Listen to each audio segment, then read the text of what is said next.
All right, guys, welcome back to the Let's Talk Ball pod. This is episode 11. We're going to cover what happened before the international break, what's happened during the international break, and then look forward to the EPL season. Talk about some of the international friendlies that happened in between. But start us off, I just wanted to talk about Manchester United. But before I do that real quick, Spain, how you doing? Doing well. I'm very excited the international break is over. Cannot wait to get back into watching some EPL this weekend. It was nice having the weekend off, but just looking forward to having some more soccer back. Yeah, I'm looking forward to it as well. For some reason, it feels like it's been so long since we've been watching games. I don't know what it was about this international break, but I, for a half second, forgot soccer really existed.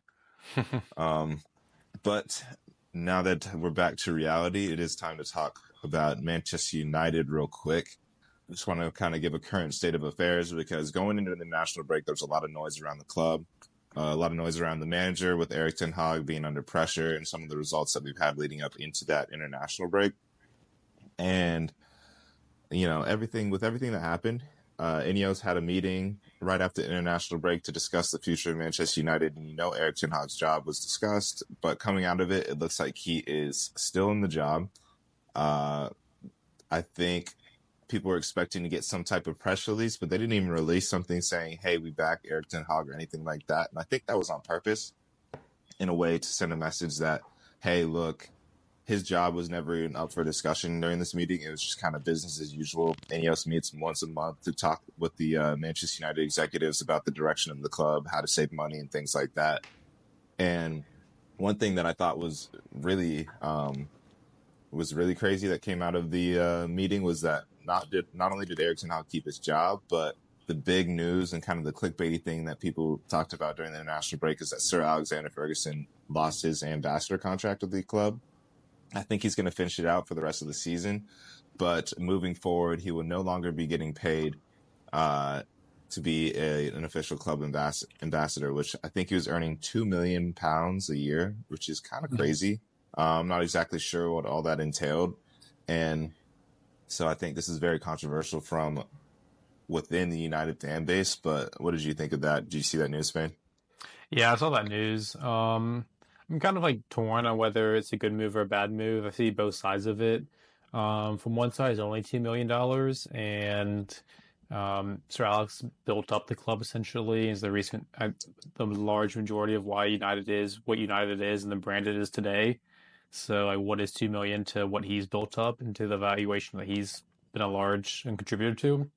But at the other end of things, I also think it's almost like not time to move on because you always should respect what he did and the greatness he brought to United, and he always will carry that respect. Not that I think he was a distraction, but I just don't think he needs to be a part of the club at the moment. I don't think he's really doing anything for the club. And I think it's just kind of like just a way to almost like turn the page. And I think it's just a good decision by Ineos, in my opinion, to kind of seems like they're putting their stamp on United, taking things where they want to go and making things a little more like cutthroat almost, which is what United need, I think, to make the right decisions and improve the club and get things going in the right direction. Yeah. I share the sentiment of like, I see both sides where, like you said, Manchester United isn't this huge, like $1 billion, whatever it is, like multi-billion dollar company that is generating so much money and revenue without Sir Alexander Ferguson. Like he is why Manchester United is what they are today on a global level. But at the same time, I do appreciate what you said about kind of, it really does signify kind of a new chapter. And Ineos trying to stamp their influence on the club and show that they're willing to make tough decisions, willing to make hard decisions.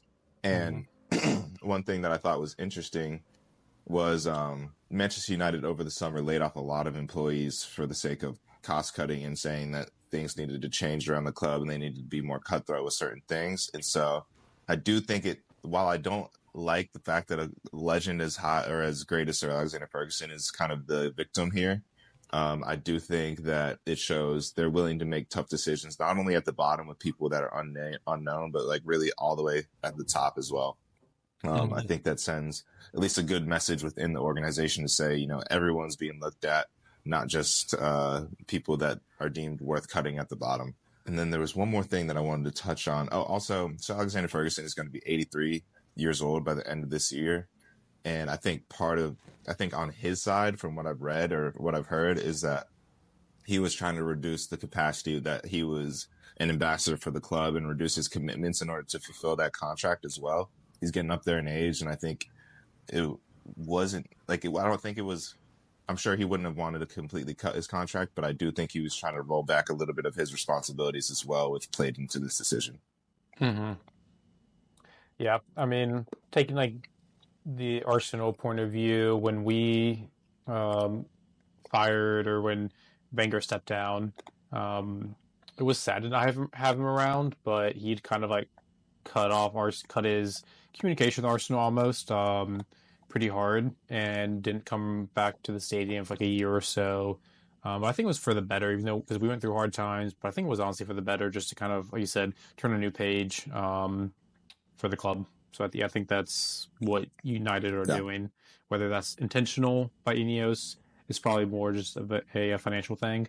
But I think that's kind of what it is signifying, is like turning the page and time to get to business and try to right the ship. Yep. And speaking of righting the ship, I think that starts with what we're doing on the field in this current moment. And so Erik ten Hag is still in the job. As a United fan, I understand why his job is under pressure. But I do also understand why he's been kept past this point, just from the perspective of it doesn't make sense to kind of show that backing and say, hey, this is a long-term project that we want with Erik ten Hag. We're trusting him. And then I know that the results haven't been where you want them this season. But at the same time, what are you going to do? Fire him right now and then go get who to replace him? Now that Thomas Tuchel is hired by England, what other top managers are out there that are going to be willing to leave their teams in the middle of the season to join United? I understand United is a big club. It's a big project, but this just isn't a decision that I think Ineos wants to rush. And so I think Erik ten Hag is just going to have to live with this idea that his job is going to be at risk for the foreseeable future unless they can really turn results around and put together a run of form.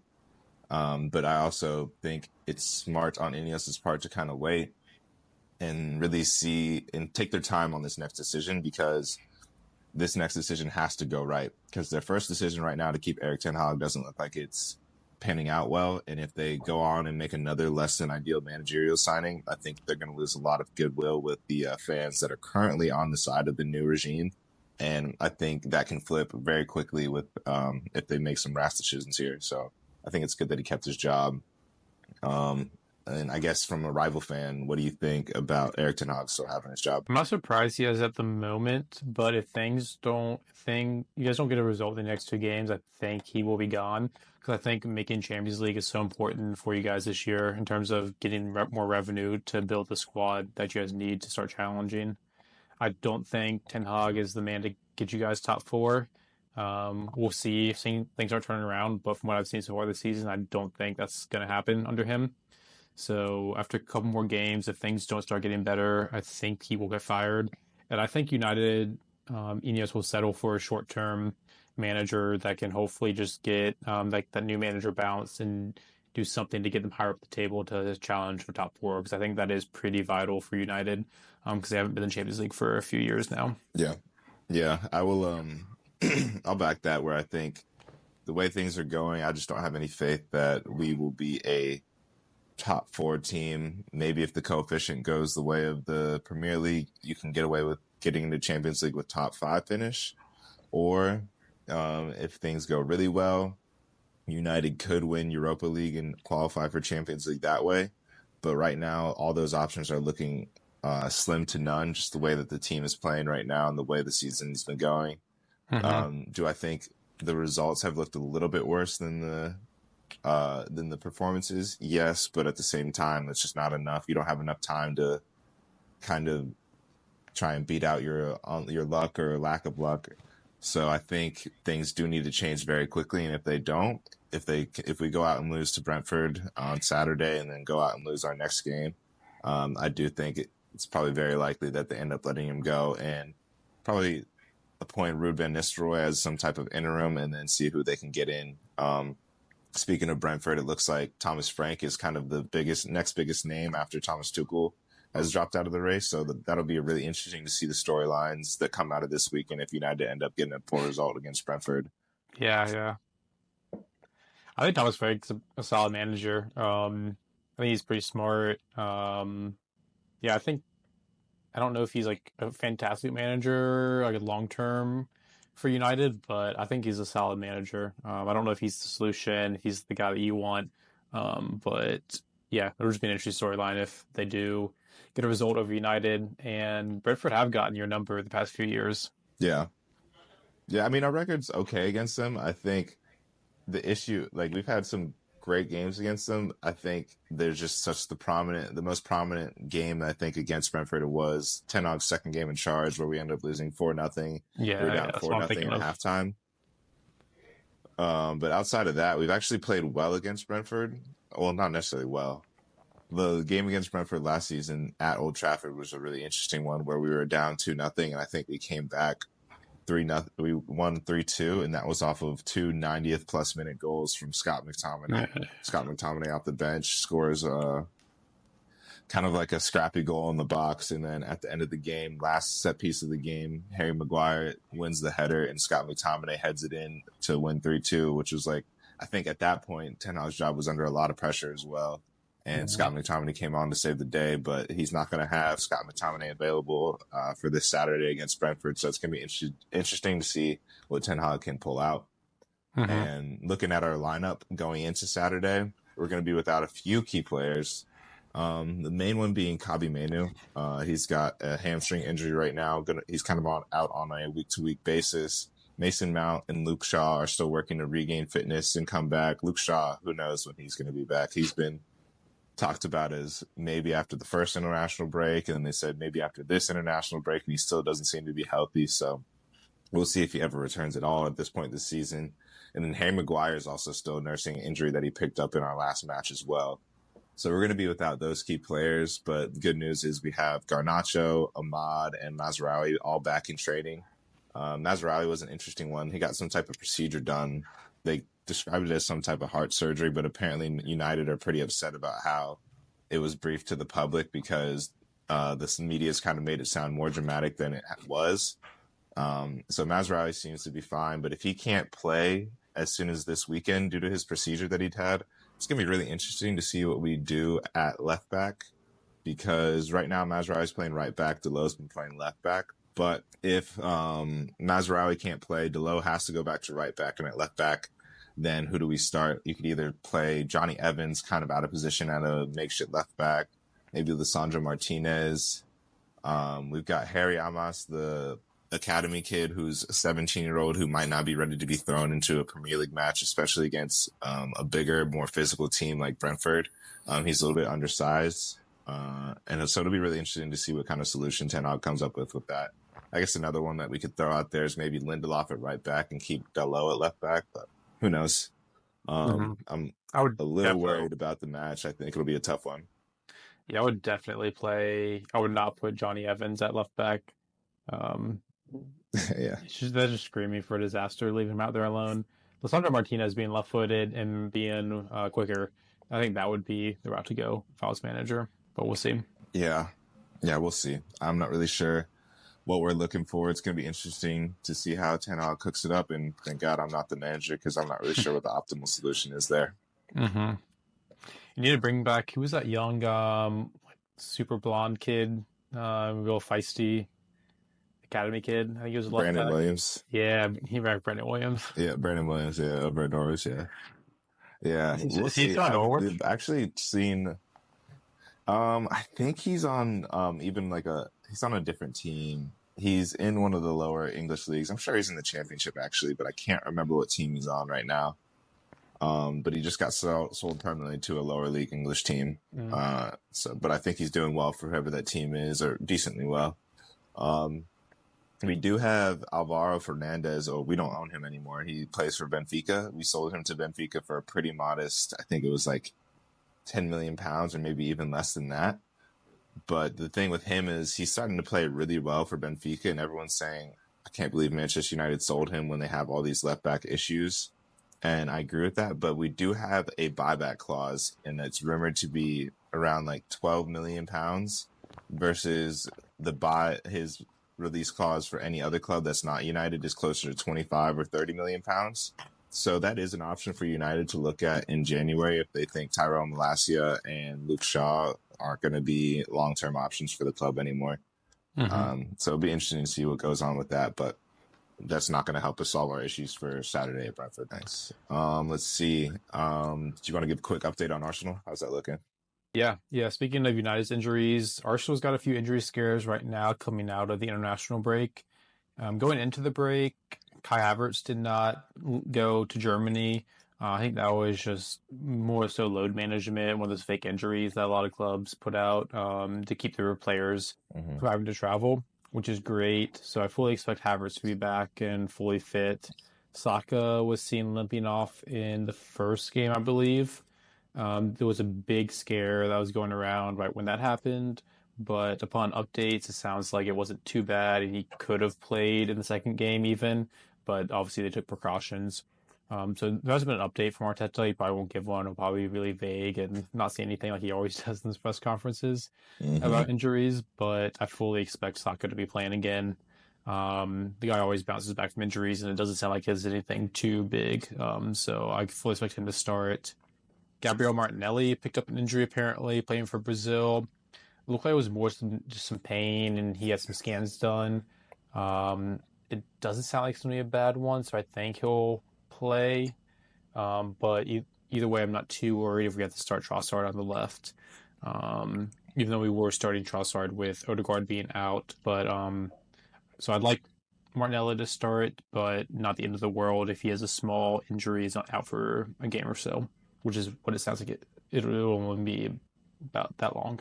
And then the Martin Odegaard Yeah. injury, apparently it's a little worse than they expected, but I was not expecting him to come back until like November, December, honestly, based off of like how bad the injury was. So I'm not expecting him to be back for another month at least, a minimum, I think. But so nothing really new from Odegaard. Sure. Yeah, Nice. with all that Is being that all the said, injuries? yeah, I think that's all the injuries. Might have some defensive injuries actually, but I'm not positive on those. With all that being said, I think we're going to be pretty full Yeah. strength coming in this weekend. Um, Going up against Bournemouth, Bournemouth away at 12:30. So looking forward to that game. Good time slot. I think we'll have a good win. Honestly, I mean Bournemouth have looked good, but I think we're just a lot better. So I'm expecting a good 3-1 win probably. Yeah. Yeah. I'm expecting you guys to come out looking strong still, especially if Saka is going to be able to play. That was my biggest concern, at least selfishly from an FPL perspective. I've got Saka in the squad and didn't want to have to think Mm-hmm. about how I'm going to work around that injury, especially with the run of fixtures that you guys have coming up. I definitely want to hold on to any Arsenal assets, so don't want to be forced to have to move that around too much. Yeah. Um, but I'm glad to hear Saka's doing well. Yeah, it's definitely something to monitor. We're recording this Thursday evening. So come tomorrow, we should get a lot more updates, I think, on injuries. But I also have my fantasy team. Do not plan on subbing or transferring him out. I fully expect him to start. Nice. It's good to hear. Good to hear. Let's see. Let's move on to some more stuff that happened during this international break. We touched on this earlier, but Thomas Tuchel is now the England national manager moving forward. He's going to be the manager that's going to lead them into the next World Cup. What did you think about this move from England? I thought it was a great hire. I think he's the best manager on the market. I think he's really tactically sound. He knows his tactics. He can make adjustments quickly, and he's a proven tournament manager, like successful tournament manager. So I think he's a fantastic hire. What are your thoughts? Yeah, I'm the same way. I think there's a little bit of controversy, probably within England more so than other parts of the world, about them not hiring an English manager and hiring someone from outside the country. But at the same time, I do think that was probably the best available manager that they probably could have gotten. And I agree with he's got the tournament pedigree to where, he saw what he did when he came into Chelsea that one season, ended up winning the Champions League with them.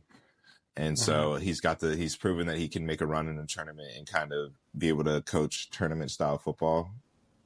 And so I think it's a great hire from England, and I'm excited to see what he can do with the team. Excited to see what players he chooses to build around and what players he chooses to like kind of prioritize, because I think that's kind of England's problem. They have so much talent that people need to be prioritized and kind of platformed properly.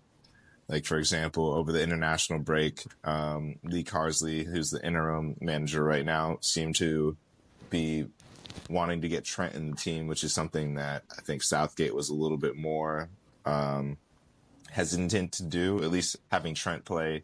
I guess he didn't play Trent at right back both games during the international break, but still, it seemed like Trent was like a more important player for Carsley than he was for Southgate. So I'm interested to see what Tuchel does with Trent.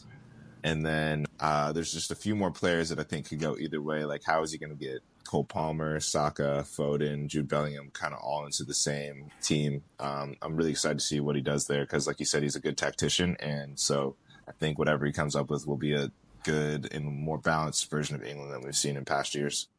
Mm-hmm.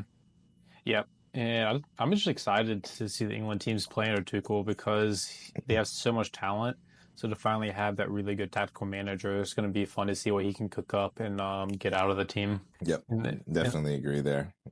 And then just on the whole hiring international manager or a non-English manager, I saw some of the, it was like Carragher maybe or someone said it's embarrassing. But I also heard that they were trying to get Guardiola, and no one's going to complain if they hire Guardiola, who's international. So I think it's kind Mm-hmm. of a load of crap that there was all this uh, discourse over them hiring an international manager and not hiring from someone within an English manager. I think a lot of it has to do with him being German, because there's like the World War II history, and then Germany beating England in one of Mm-hmm. the World Cups, I believe. There's some soccer history Mm-hmm. there, but then like old World War II history from forever ago. But I think it's blown up, and I think Yeah. it's gonna go away if as long as Tuchel does well, which I expect him to. Yeah, I agree. I fully agree that it's just kind of like unnecessary noise. And I think people just need something to talk about as far as the hire Hmm. goes and whatnot. And so it seems a little bit like a forced narrative because I also saw those Pep Guardiola links. And no, like you said, no one's complaining if Pep gets the job. I don't think anyone should be complaining that Tuchel got the job as well. And as far as English managers go, I don't know who I would have picked. Like, I feel like names that people were throwing out as far as English names was like Eddie Howe or someone like that.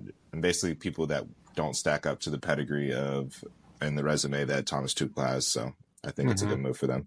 Yeah, England fans have been crying to bring a trophy home, and now you can't complain when you get the best manager that's available. Exactly. You should be Exactly. excited. It will be interesting. I hope he does well. Yeah, exactly. It should be exciting. I hope he does well. It'll be interesting to see how much pressure he comes out under and how soon with it. Maybe not being an English manager, if he's going to be under a little bit more scrutiny than others in the past. I mean, you know that narrative's going to come up for the media. They're already running with it, so it's going to come up, of course, if he doesn't do well. But what are you going to do? I'm sure he knows what Yeah, he's getting himself into. exactly. He's managed at Chelsea before. He's managed at Bayern. He's used to situations where if the results aren't there immediately, you're immediately under pressure. There's going to be a lot of talks as soon as you lose one game. So Hmm. I'm sure he's ready for it, and I wish him nothing but the best, to be honest. Yep. And one last thing, Sven Jorgensen, who was kind of an iconic English manager who was pretty beloved from my understanding, um, was Swedish, and he won over the fans by doing well. I believe he was well liked in England. It was a while ago and before our time. But yeah, so as long as Tuchel does well, they'll love him. Nice. Well, let's jump from one international manager to the other. It looks like we'll touch on USA real quick. I think Pochettino had his first US camp this past international break. The results were US beating Panama 2-0, but then in their second match, they lost to Mexico 2-0. I know you said you didn't get a chance to really catch these games, but did you have any thoughts there? Yeah, Pochettino got Dos Acero'd in his first game against Mexico, so that's a good little highlight, good welcome for him. Good little kick that he maybe needed because apparently he wasn't taking the rivalry very seriously against Mexico, so maybe it's a good thing that he got got Dos Acero. And no, I didn't watch either of the games. I kind of looked at the highlights and looked into the lineup just to see what he's going with. It looks like he's going with Sargent up top to start with. I don't know if Balogun was there. that kind of just came to me that Balogun wasn't starting up top for some reason, but Sargent was starting. Hmm. Aronson started both games. Other than that, didn't really take too much away. We looked bad against Mexico, but Pulisic wasn't there, and yeah, too much to take away. But um, yeah, just some friendlies, so was not paying attention honestly that much to it. Yeah. And I feel like it's hard to read too much into it. I think he's still trying to like test out players, see who he likes, see who he doesn't like. I feel like there are probably, like you said, a couple players that might not have been available to him. Like you said, I think you mentioned Pulisic left early to go back to AC Milan. So I wouldn't read too much into the results other than it's good to see that Pochettino is at least up and running and we're entering that new era. And I think from a U.S. perspective, I still think he's going to be a great manager. And I'm excited to see more of the team moving forward over future international breaks as we get closer and closer to the World Cup. Mm-hmm. Yeah, I do want to start paying more attention to it. Just kind of those games stuck up on me, and I wasn't really aware when they were playing. But it's just unfortunate that we don't have really any competitive games leading to the World Cup. There's no qualifying games. They're basically all friendlies. So it's going to be hard to get a good feel Mm-hmm. for our team, in my opinion, playing friendlies before the World Cup. Yeah. Yeah, I agree. I'm hoping that we take those friendlies pretty seriously going into the World Cup, just because they know that I think people are going to want some. I think the U.S. camp is going to want to build up some goodwill with the fans going into the World Cup uh, because it's a big one, obviously being hosted in the U.S. and they're going to want something to be excited for going into it. I'm sure people are going to be excited regardless, but it would be nice to see us put together some good performances before that to kind of help generate the hype within the U.S. Yep, 100%. But I think that's enough international talk. We can move over to the EPL. Now it's going to recap a little bit what happened in game week 7 of the Premier League before the international break. Any takeaways you want to start off with, Tochi? Yeah, I would say, at least from what I remember going into the international break, it seems like Liverpool is top of the table right now, which is something to note. Chelsea seems like they were finding form. Man City and Arsenal obviously still right up there, right alongside Liverpool in that title race. I think something that was interesting to me was seeing Man City. They're not struggling. Like they are doing just fine, kind of hanging on with, but they don't have Rodri and don't have Kevin De Bruyne right now. And I think they're having to work a little bit harder for some points than they used to. Mm-hmm. But that's also very Man City like to kind of look a little bit shaky, a little bit vulnerable at this point of the year. And all of a sudden January hits and they will lose like one game for the rest of the season. So Yeah, I'm not going to read too much into it right now, but yeah. go ahead. No, on that point, I think they're just really hurting from not having De Bruyne. I think they're struggling to create chances. I mean, they had to rely on Kovacic to score a brace for them to beat Fulham. And Fulham should have gotten a point minimum at least if it Yeah. wasn't for Adama Traore's terrible finishing. So I think City are definitely kind of in a rut right Yeah. now. It came out. It really helped that that Holland didn't score last weekend because I captained Saka when everyone went Holland. So Mm-hmm. that was huge. And that's going into that game. I just had a feeling one, I was kind of high on Fulham, and two, I just have felt like City are creating those chances like you just mentioned. So I think they're hurting big time by not having De Bruyne. It looks like he's going to be out this weekend. Yeah. They are playing Wolves, who are dead last with only a point, so I don't expect them to have a hard time against Wolves. But it will be interesting to see how many chances Holland gets, and yeah, just whether they're still hurting without De Bruyne there. Yeah. Agreed. And I think something that'll be interesting to watch is that, or something to consider, I guess, to add some context to some of their chance creation issues is, I mean, I guess Phil Foden doesn't create that many chances, but he's a goal scorer, like another source of goals for them. And he's kind of been slowly eased back into the team over the last Mm-hmm. couple of weeks. So maybe he can kind of help give them a boost as well coming into these next few games as he's healthier and more in a rhythm going into the next couple games. Let's see. Speaking And of, there's one more point that I wanted to make about City. Oh, no, it's Fulham. I did want to shout out Fulham real quick before we move on to some of these other games. Fulham is a surprising team for me. I know they just lost to City, but prior to that, they were pretty high up the table. And if you look at the expected points table, Fulham is right up there with Arsenal, City. I think actually the table that I saw today, based on the XG philosophy put out, they were ranked number 2 in the expected points table, right behind I think it's Liverpool, and then they were above City and Arsenal actually just marginally. So I thought that was really interesting. It looks like Marco Silva is doing a really good job with them. That was a team that last year I definitely called awful, and this year I didn't expect them to be as good as they are, to be honest. Like sometimes I look at their back line and I really truly think Calvin Bassey is like one of the worst starting center backs in the Premier League. And it hurts to say because that's my Nigerian brother right there. But from what I've seen, he hasn't covered himself in glory, but they seem to be putting it together elsewhere on other parts of the pitch. So just want to give a quick shout out to them and give them their props. Hey, I've been high on Fulham since the beginning of the year because of all the Arsenal guys that have gone over there. So I can't say I'm that Mm-hmm. surprised because I've been high on them. I like their squad coming into this season. But they have been still exceed my expectation just because I was coming in hopeful, but wasn't sure they were going to be able to perform. And they've stepped up and looked really strong. And yeah, they're in eighth right now. They're ahead of Tottenham. They're doing great. Mm-hmm. Yeah, good for them. But we can move on now. Yeah. Speaking of Tottenham, I thought their last game was entertaining to watch, especially as an Arsenal fan, but from the neutral as well. Brighton, who just came off that terrible loss to Chelsea, got completely blown apart.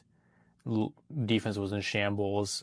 They came in, went down 2-0 to Tottenham. Looked like Tottenham were cruising to an easy win. And then Brighton just came out firing in the second half, had a lot of determination, ended up beating Tottenham 3-2. Tottenham looked pretty dead in the second half and were just giving up easy goals. It was great to see Danny Welbeck bag the winner, who I also have been high on this year and been singing his praises all year long. Yeah, Danny Welbeck is on a heater, it seems. And I remember I was watching this game. Tottenham went up 2-0, and I kind of tuned out, stopped watching, closed the tab on my computer, and I was shocked to see the scoreline at the end of the game when I was like kind of recapping what had happened for the week. So I wish I watched that game. I need to go back and watch the highlights myself and kind of see how Tottenham managed to implode. But Tottenham is sneakily struggling this season. I think a lot of things got papered over the cracks because they were able to beat, who was it? I think they beat Brentford 3-1, and then they beat United 3-0 at Old Trafford in that game that Bruno Fernandes got the red card. But it seems that those wins are kind of more papering over the cracks. But to be fair, let me take it back. I know you mentioned Tottenham's expected points. They're underperforming that based on their XG generated and their expected goals conceded.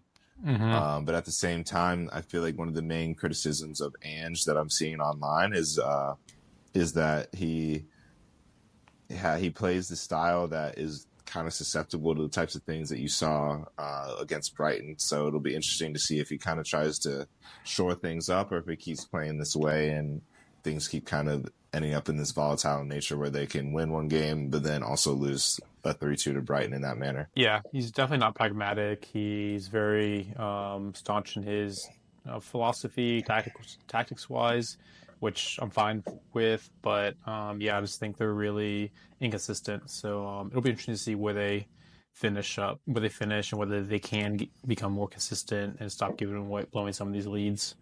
I think I had them finishing like 7th or so. Going into the season, which is why I kind of expect them. I don't expect them to finish top 4 just because of the inconsistencies we've seen, which I expect to go forward. Son's been out, but I think Son has fallen off a little bit just in his age. He's lost some of his athleticism and therefore ability to get a shot off. So yes, Werner has been playing in place of Son, which is definitely a downgrade, and he has so many final balls that he just miscues, and so having Son back will be an upgrade there for sure. But overall, I think we're gonna see the consistencies throughout the year. Yeah, I agree, and I'm gonna butcher this stat, but I just gotta kind of throw this out there as a Eric Ten Hag's PR guy. But I did see like out of the last, I think it was like. I'm going to butcher this, but I'm going to say it with confidence and hopefully nobody fact checks me. I think it was like out of the last like 150 points available or something like that. Ten Hag has 53 points and Ange only has 50, but only one of these guys is like under a huge amount of scrutiny. So I'll just put that out there. It's neither here nor there. Just the fact that I think everyone should sit on it. That's all. Let's see. But let's look forward to the Premier League. I guess, are there any like main storylines that you think you want to talk about? Any changes to kind of how you think the season was going to shake out based on what you knew at the beginning of the season versus what you know now? We've kind of been talking about that so far. Some of like just talking about Tottenham and Fulham. But I mean, I was picking Arsenal to win the league. I still think we're looking really good. We've had two red cards that have greatly affected us, but we're still sitting in second. Yeah, I think we look really strong. I don't think we've showed our best yet. We're still figuring out getting Calafiori in, getting Timber in, who's looked really solid. Ben White's had some injuries recently, so I think we're still figuring things out. But with that being said, we still looked really strong. Saka was interviewed after the last game, after his big performance with two assists and a goal, and he said he thinks it's our year, and that's what I've been saying. So I love hearing that from our star boy. So just on Hmm. Arsenal, that's my big takeaways. Yeah. I think we've been looking strong, not our best, but strong, which is what I love to see so far this season. All you can ask for this early on, and I'm still backing us to win. Yeah.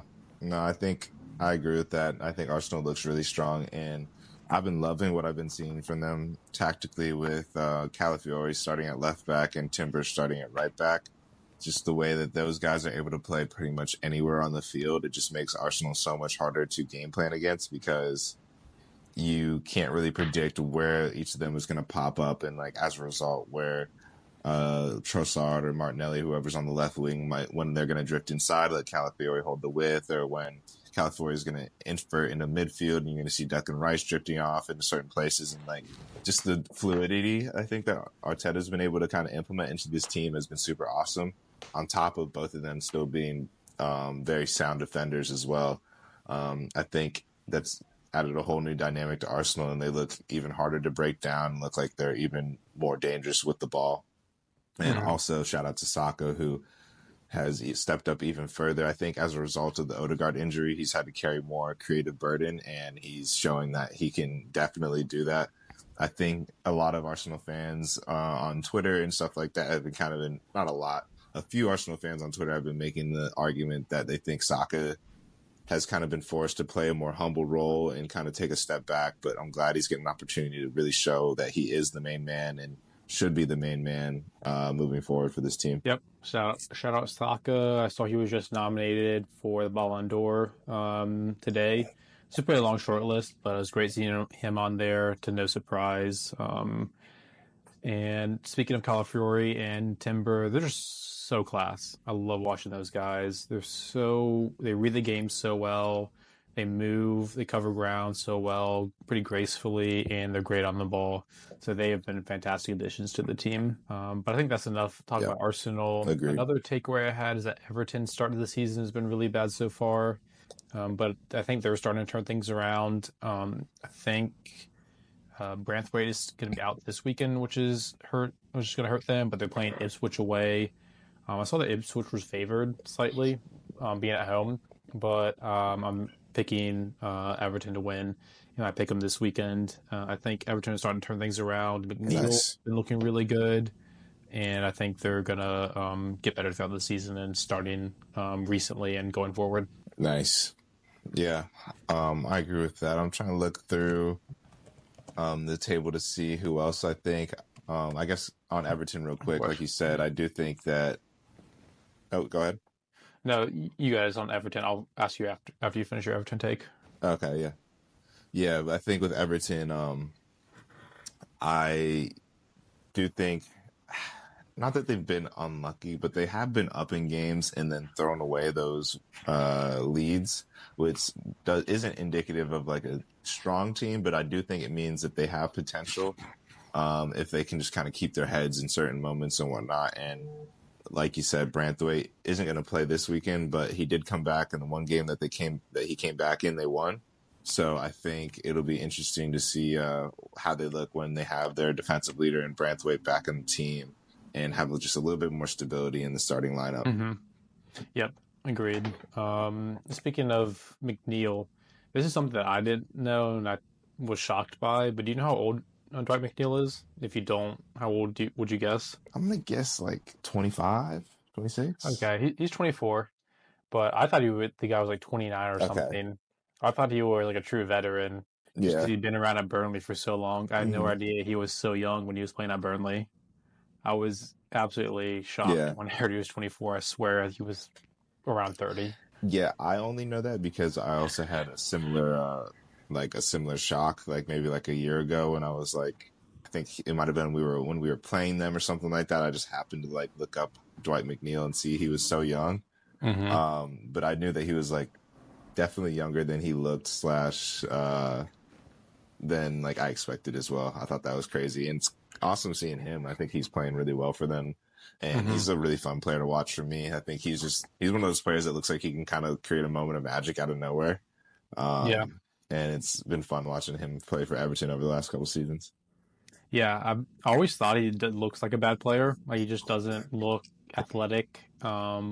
But he will pull some crazy goals out, and I've been consistently impressed by what he's been doing.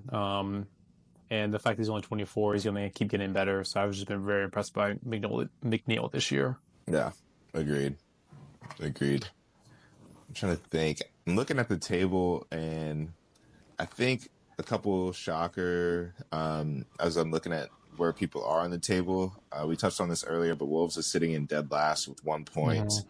They've had a really tough start to the season with their matchups, but they've lost four in a row on the bounce, which is not looking good for them. So I'm hoping, not hoping, but I do think that they will turn things around. I think Gary O'Neill's a really good manager, and I think they have a lot of a good enough talent in their team to not be bottom three. So it'll be interesting to see who isn't in the bottom three that kind of drops off and see how Wolves can kind of dig themselves out of this hole. Crystal Palace is another team that I expected to be better than they are. It just seems like they can't buy a win right now. Hmm. They've got those three draws to start the season and then followed those up with two losses at a point where I thought that they might start to turn it around.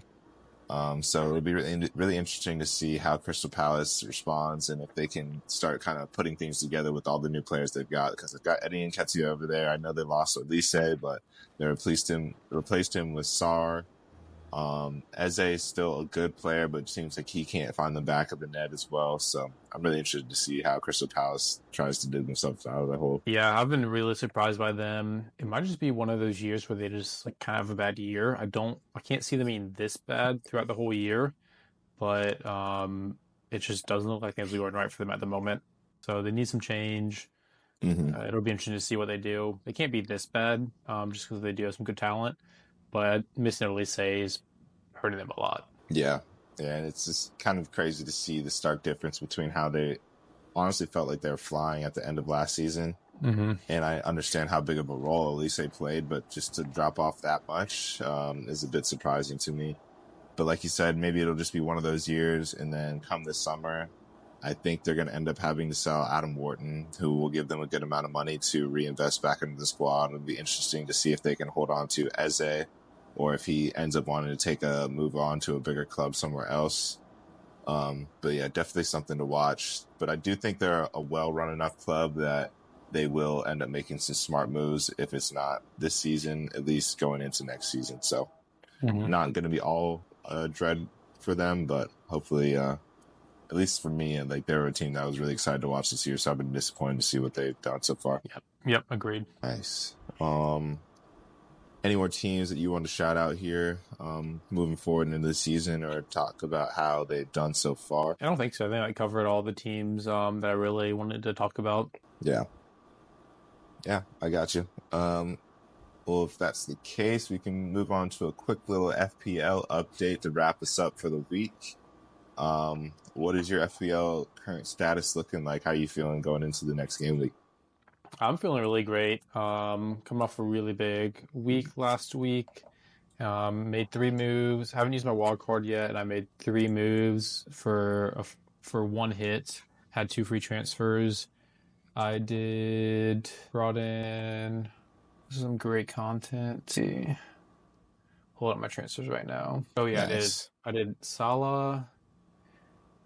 Yao Pedro and Eze out for Saka, Buemo, and Solanke, and that paid off big time.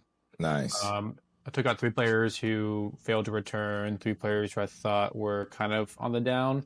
Yao Pedro's injured, Eze's just been having a tough year, so I was ready to get rid of him, and just felt like Saka over Mo was the move for the short term. And it paid off big time because all three players I took Hmm. out blanked, and then all three players I brought in returned. Saka came in really big with the triple return, and I captained him. So it was a huge week for me. Scored 70 points after the 4 point hit, and I'm up to first in the two big main leagues I care about. I can share my screen real quick just to Nice. bring up the team That's awesome. and walk through it. Sure. Yeah, I was really jealous of your soccer captain move. I was debating it all morning, or not all morning, but I woke up like at 6 a.m. whenever, like, before the deadline was to kind of make my like last second transfers and set my team lineup. And I was debating it for so long, but I just kind of said screw it, and I left Holland in, and I really, really regret that decision.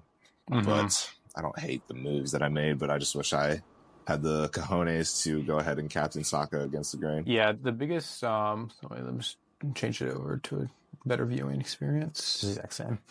Um, but yeah, the night before I was deciding late on the captaincy, and I saw everyone was Mm-hmm. going for Holland, and I was thinking I probably should, but it really just came down to I thought City were struggling to create chances, and I believed in Fulham, and then also, I'd Mm-hmm. watched Southampton a good bit this year, and they were just terrible, turning the ball over super high. And I know that Yeah. we would press high, and I figured chances would fall to Saka, and he'd be able to either get an assist out of them or something else, or turn them into goals, and that's exactly what happened. I think one assist was from a high turnover, and a goal was from a high turnover. So it kind of went as planned. And I'm just glad I stuck with my decision to go Saka. Yeah, That's a this very is the good call, and I appreciate. go ahead. I was just gonna say I appreciate your willingness to zig when people are trying to zag. Mm-hmm. Yeah, it felt It's really something I've good. been trying to do a little bit more in my fantasy leagues. Yeah, Mm-hmm. just because everyone was going Holland, so it definitely took the risk there, but it paid off big time, and I'm glad it was for my boy Saka as well. Nice, This is the team got Henderson at goal, nice, Gabriel, Trent, and Munoz. This is last week's team. Buemo, Rogers, Saka, Semenyo, Havertz, Holland, and Solanke up top, with Smith Rowe, Anthony Robinson, and Harwood Bellis on the bench. Um, I don't like nice. Henderson. I want to get rid of him. And Munoz, I also want to get rid of, trying to get rid of all my Crystal Palace players essentially. Mm-hmm. And so I made a move early Mm-hmm. over the international break to bring in Rico Lewis for Munoz, because I saw that there was going to be a price drop for Munoz, which happened today, I believe. Because I also was looking at Henderson to Pickford, and I had exact money, and if Munoz was going to drop, I wasn't able to afford both of them. So this is the current team right now. I'm actually Nice. going to put the captaincy on Holland, but pretty much unchanged lineup except for Smith Rowe from last week. Smith Rowe comes in for Semenyo because Semenyo plays Arsenal at home, and then I brought in Lewis for Munoz. And I'm leaning pretty heavily on going pick Nice. on Henderson at Pickford. Nice. And it'll be Is that for going to be for a hit? Yeah, it'll be for a hit. But I think I think playing Forest away, Forest looked pretty good. I expect them to score against a poor Palace team this season, and then Everton are playing someone not Mm-hmm. great this weekend.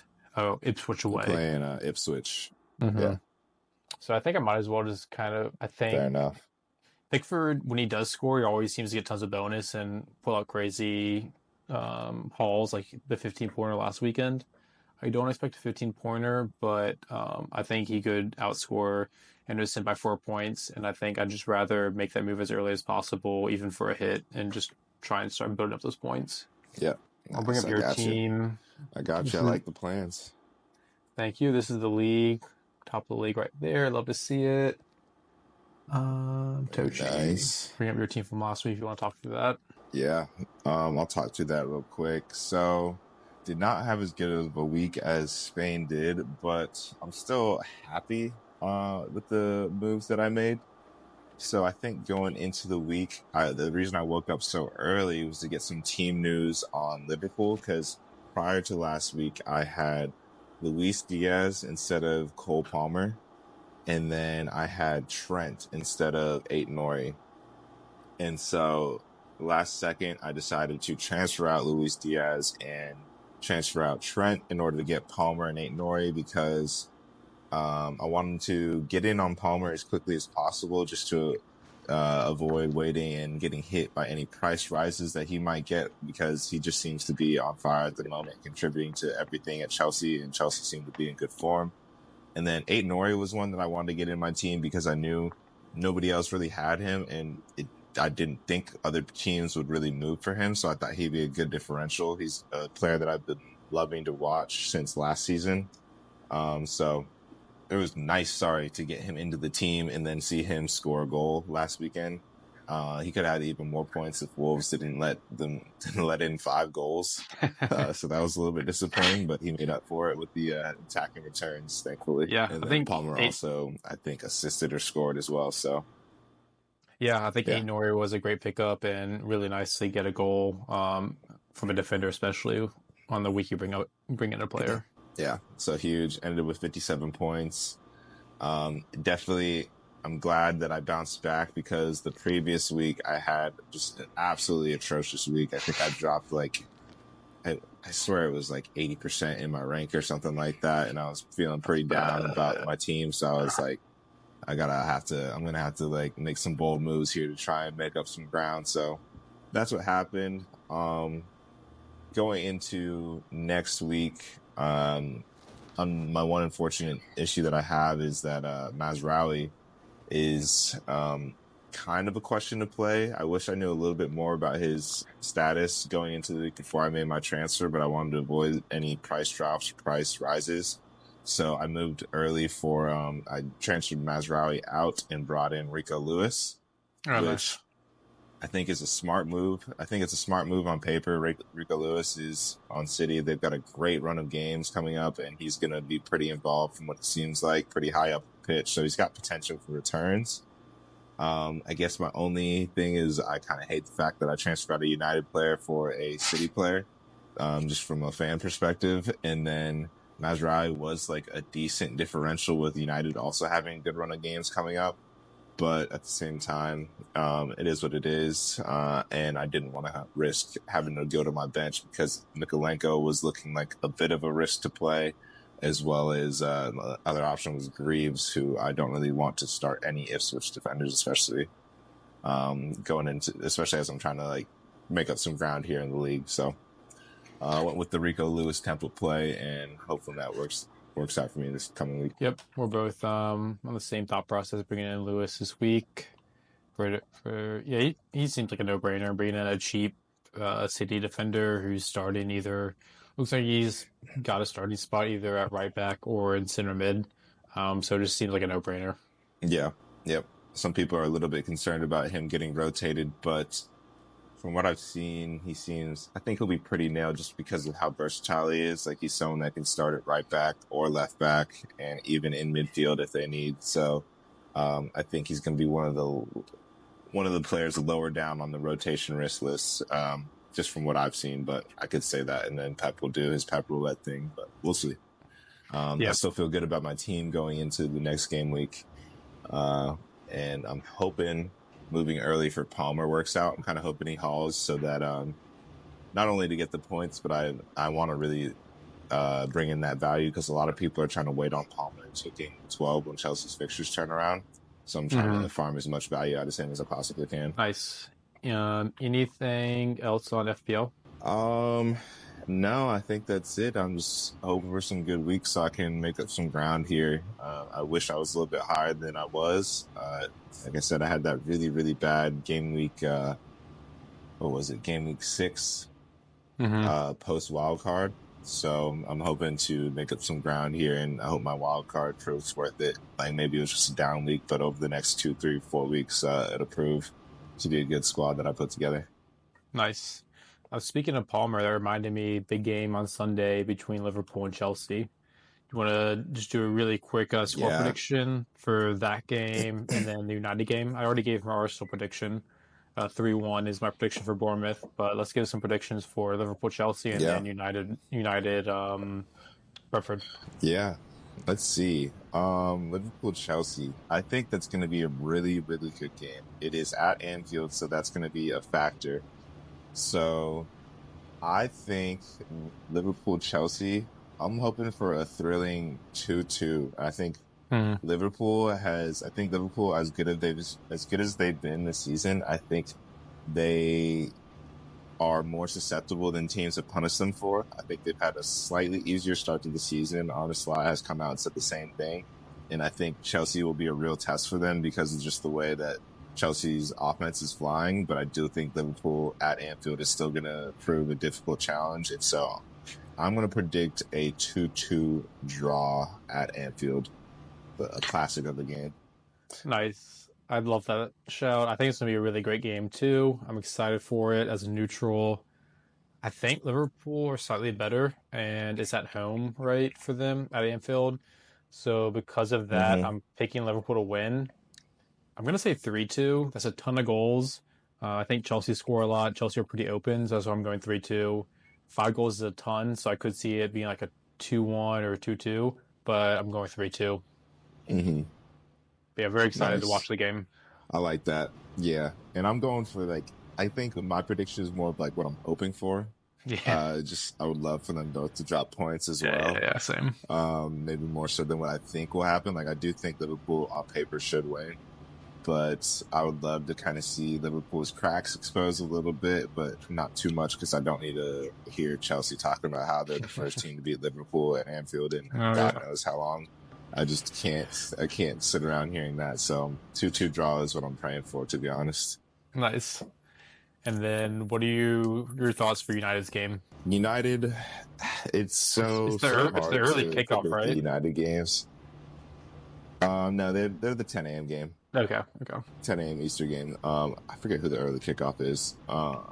But United is another tough one. I just find it so hard to predict their games because one, their lineup is kind of difficult to predict right now with the injuries that we've got, and then on top of that, the performances have just been so inconsistent. Like we put out two of what I thought our best performances in a long time were against Crystal Palace, but then come out and do what we did against Tottenham, which was absolutely abysmal. But then against Aston Villa, I think we put out a decent performance, not a great one.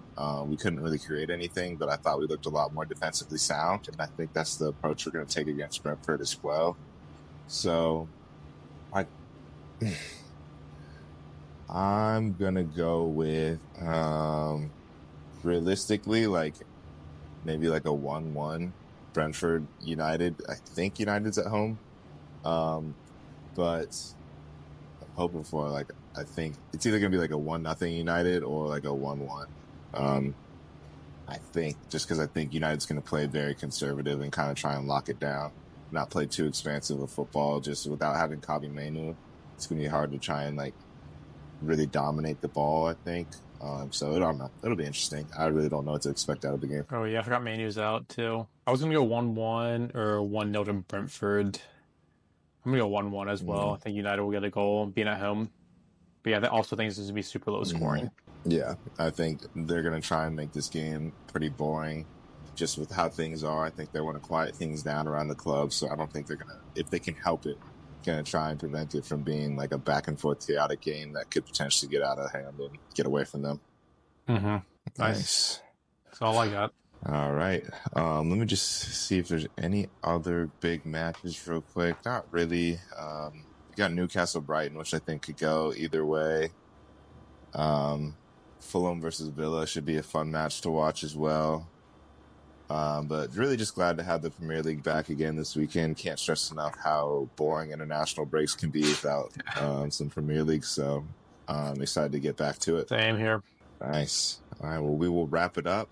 Thank you guys for tuning in, and we will catch you next week. Enjoy the games, everyone. Nice.